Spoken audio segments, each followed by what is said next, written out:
Hi, I'm Jenny with the Forest Daisy, and I took 4 thrifted items and turned them into spring decor, so check it out. I found this little jug pitcher at my local thrift store. Then I went to Dollar Tree and found some of these flowers. It says that it's gypso. Went ahead and removed the stickers from them. Then I grabbed the greenery leaves and pushed those closer to the flowers just so everything wasn't so spread apart. Then all I did was take the bottom of the stem and bend and twist that around a little bit and place that right into the jug.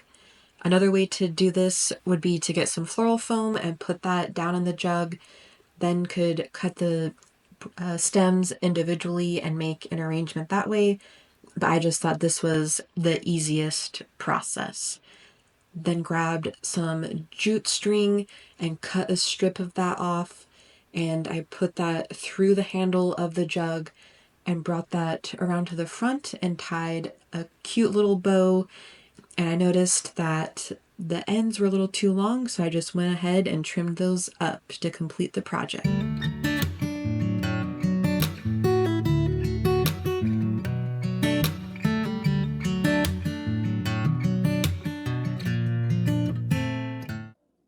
Next up is this washboard planter that I got at Goodwill, and I had some rosemary from Walmart in my stash, and I glued a piece of floral foam down into the planter box and just pushed rosemary sprigs in different directions into the planter.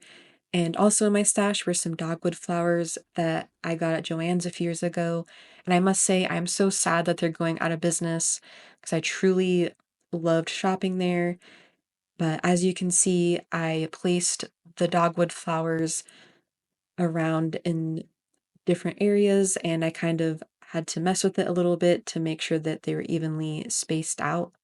But that was it.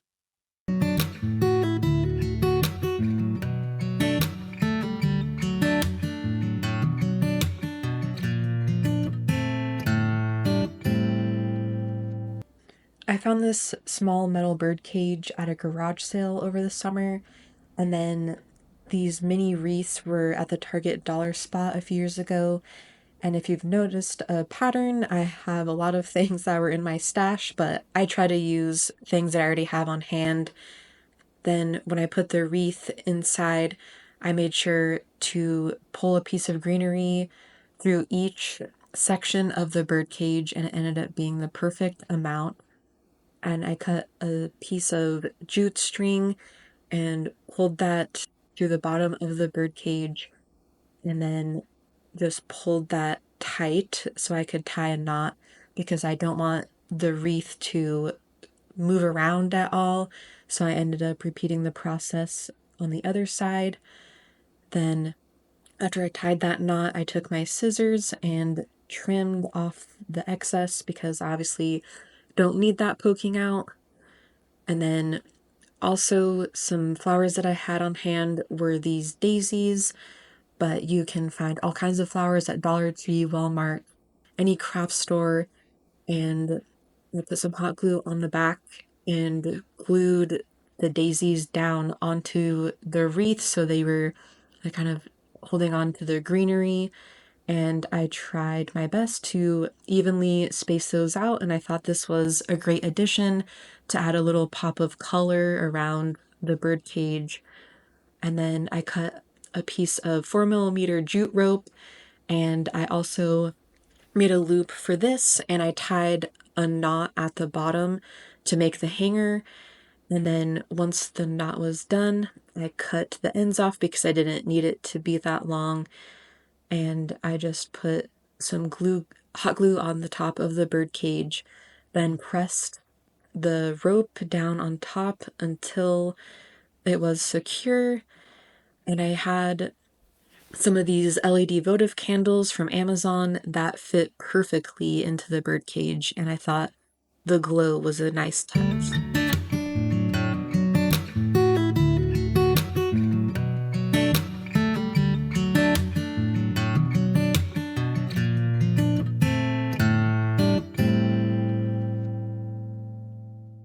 Then For this last project, I found this sign at Goodwill, and I did think it was cute as is, but I always like to upcycle things. So I took strips of painter's tape and put a strip around each side of the inside of the frame to protect it from paint. And then I had these Hello Hobby paintbrushes from Walmart and some Waverly chalk paint in the color Snow White and started painting that over the top of the picture. And I really like these paintbrushes. I think they're easy to use and easy to clean. Once that was painted, I took my heat gun and dried that first coat of paint, and you can clearly see some of the image was showing through. So I did have to go back over that with another coat of paint. And once that was dry, I removed the painter's tape. And maybe it's just me, but I always like this process. There's just something sort of satisfying about it. Then I had some Dollar Tree flowers and also Dollar Tree nautical rope so I could make an Easter bunny.